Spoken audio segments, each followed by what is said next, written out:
क्षीरोदन्वत्प्रदेशे शुचिमणिविलसत्सैकते मौक्तिकानां मालाक्लुप्तास्तनस्तस्फटिमणिनिभैः मौक्तिकैर्मण्डिताङ्गः शुभ्रैरभ्रैरदभ्रैरुपरि विरिचितैरुक्मपीयूषवर्षैः आनन्दीनः पुनीयादरिनलिनगदाशङ्खपाणिर्मुकुन्दः भूपादौ यस्य नाभिर्वियदसुरनीलचन्द्रसूर्योचनेत्रे कर्णावाशशिरोद्योर्मुखमपि दहनो यस्य वास्तेयमब्धिः अन्तस्तं यस्य विश्वं सुरनरखगो भोगि गन्धर्वदैत्यैः चित्रं रम्यते त्रं त्रिभुवनवपुषं विष्णुमीशं नमामि।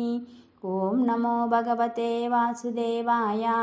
शान्ताकारं भुजगशयनं पद्मनाभं सुरेशं विश्वाधारं गगनसदृशं मेघवर्णं शुभाङ्गं लक्ष्मीकान्तं कमलनयनं योगिहृद्ध्यानगम्यं वन्दे विष्णुं भवभयहरं सर्वलोकैकनाथं मेघश्यामं पीतकौशेयवासं श्रीवत्साङ्कं कौस्तुभोद्भासिताङ्गं पुण्योपेतं पुण्डरीकायताक्षं विष्णुं वन्दे सर्वलोकैकनाथं नमः समस्तभूतानामादिभूताय भूप्लुते अनेकरूपरूपाय विष्णवे प्रभविष्णवे।